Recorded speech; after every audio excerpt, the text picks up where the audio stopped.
Bulletin की शुरुआत करते हैं आज की बड़ी और अहम खबर के साथ। मरकजी हुकूमत ने बड़ी कार्रवाई अंजाम दी है। हुकूमत ने जम्मू कश्मीर में 14 मैसेंजर मोबाइल एप्स को ब्लॉक कर दिया है।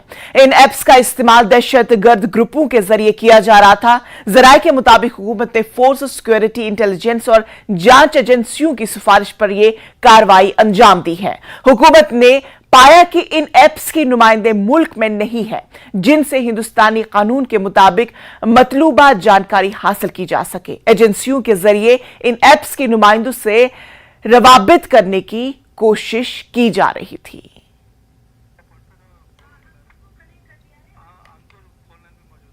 और इसी खबर पर ज्यादा जानकारी के साथ हमारे साथ अंकुर शर्मा जुड़ चुके हैं। अंकुर, आपसे जानना चाहेंगे कि अब जम्मू कश्मीर में एक बड़ी कार्रवाई अंजाम दी गई है, 14 मैसेंजर एप्स को ब्लॉक किया गया है, क्या कुछ है पूरी तफसील?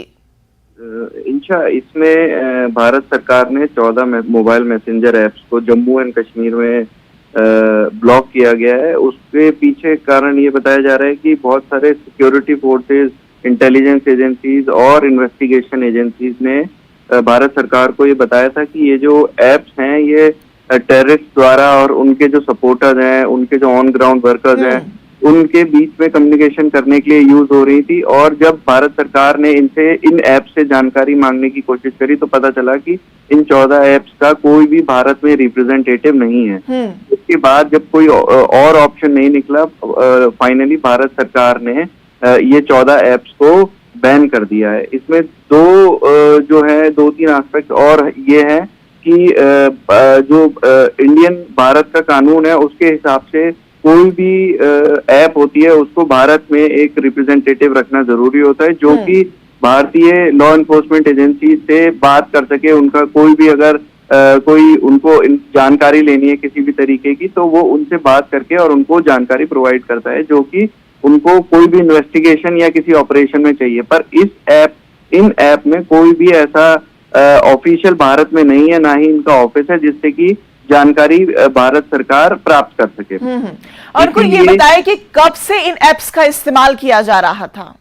ये काफी पुरानी एप्स हैं और एक मैं अगर उदाहरण दूं तो 2021 में पाया गया था कि हिजबुल मुजाहिदीन और टीआरएफ के बहुत सारे टेररिस्ट जो हैं एक नैन बॉक्स मैसेंजर करके ये कनाडा बेस्ड मैसेंजर ऐप है उसको यूज कर रहे थे। और बहुत सारे ऑपरेशन के बाद जब मोबाइल फोन सीज किए गए थे और बहुत सारे अलग अलग ऑपरेशन में टेररिस्ट जब पकड़े गए तो सीज किए गए तो पता चला कि ये उनके मोबाइल में ये सारी ऐप पहले से ही डाउनलोडेड हैं और ये अलग अलग ग्रुप बना करके वहाँ के जो यूथ है जम्मू कश्मीर का उनसे भी बात करती थी और जो अपने पाकिस्तान में जो इनके मास्टर्स हैं उनसे भी बात कर रहे थे। तो अब जब भारत सरकार को इसको पकड़ने की कोशिश की गई तो पता चला कि इनका कोई भी तरीका अभी मौजूद नहीं है, इनका कोई ऑफिस ही नहीं है यहाँ पर जिससे कि बात करके और कोई भी जानकारी प्राप्त की जा सके। इसके बाद भारत सरकार ने तय किया कि ये 14 ऐप्स को जम्मू एंड कश्मीर में ब्लॉक कर दिया। उनको ये बताया कि क्या कुछ मालूम हो सका है कि ये ऐप्स किस कंट्री के बेस्ड पर रजिस्टर्ड है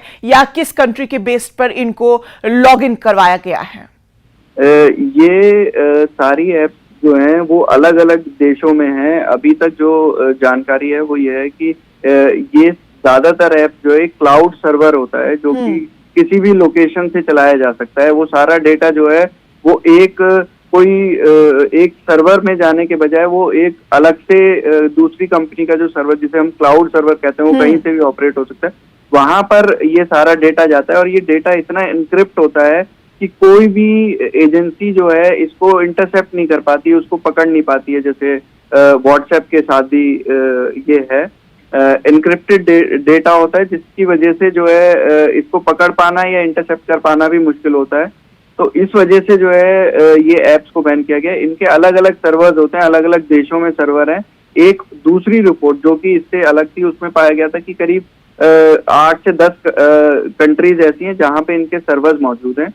तो हो सकता है कि उसी को आगे बढ़ा करके ये पता चला हो कि इनके भी सर्वर जो है कुछ एशियन कंट्रीज में है, कुछ जो है बाकी देशों में।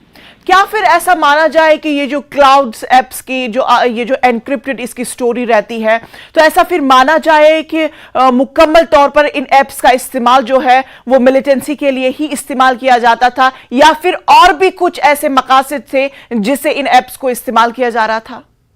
ये तो जब जो ऐप के जो ओनर्स हैं, जो डेवलपर हैं, वो जानकारी देंगे तब पता चलेगा कि इसका कितना यूज हो रहा था, या फिर सिर्फ ये इसी पर्पस के लिए था। ये तो बाद में पता चलेगा। पर भारत सरकार को ये पता चला था कि ये जो एप्स हैं ये बहुत ज्यादा यूज हो रही हैं, और बार बार जो है जितने भी टेररिस्ट पकड़े जा रहे हैं उनके पास यही है एप्स अवेलेबल होती हैं। वो जो बाकी जो बड़ी कंपनीज की ऐप है, जैसे व्हाट्सएप है, उसका पूरा ऑफिस है यहाँ पर, वो सारे लोगों से भी टच में रहता है। भारत सरकार के लॉ एनफोर्समेंट एजेंसी से भी उनका कोई अगर रिक्वेस्ट होता है कोई जानकारी तो वो देते हैं। पर इन एप्स के साथ ऐसा कुछ नहीं अभी तक पाया गया। अब आने वाले समय में हो सकता है कि ये ऐप में से कोई एक आध ऐप बोले कि नहीं हम अपना रिप्रेजेंटेटिव बैठाएंगे, तो उसके बाद जो है दोबारा से इसको रिकंसिडर किया जाएगा। पर अभी फिलहाल के लिए ये ऐप जो है वो ब्लॉक कर दी गई। अंकुर, मेरा एक आखिरी सवाल रहेगा आपसे कि क्या कुछ ऐसा मालूम हो सका है कि ये जो एप्स जो अब ब्लॉक की गई हैं ये किन किन देशों में इनका इस्तेमाल किया जाता है? ये तो जब तक ऐप का जो डेवलपर जिसके पास सारा डेटा आ रहा होता है वो उसका पता लगेगा, उसके बाद ही ये पता लग पाता है कि ये कहाँ पे कौन कौन से देशों में यूज हो रही थी। पर हाँ, इसके जो अभी तक जानकारी मिली है वो ये कि इनके सर्वर जो हैं वो पाकिस्तान के कुछ सर्वर से लोगों के ने भी डाउनलोड कर रखी थी, कश्मीर में भी कर रखी थी। कश्मीर में तो बहुत सारे ने कर रखी थी, और टेररिस्ट ने तो इनको बहुत ज्यादा तौर पर इसको इन 14 ऐप्स को यूज किया।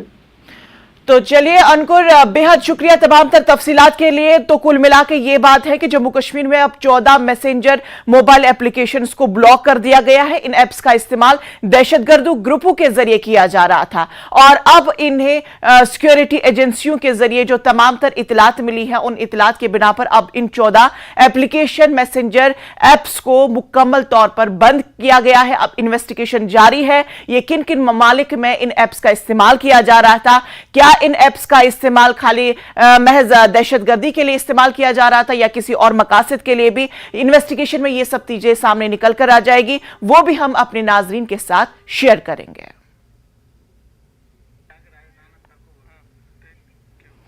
आगे बढ़ते हैं। डेमोक्रेटिक प्रोग्रेसिव आजाद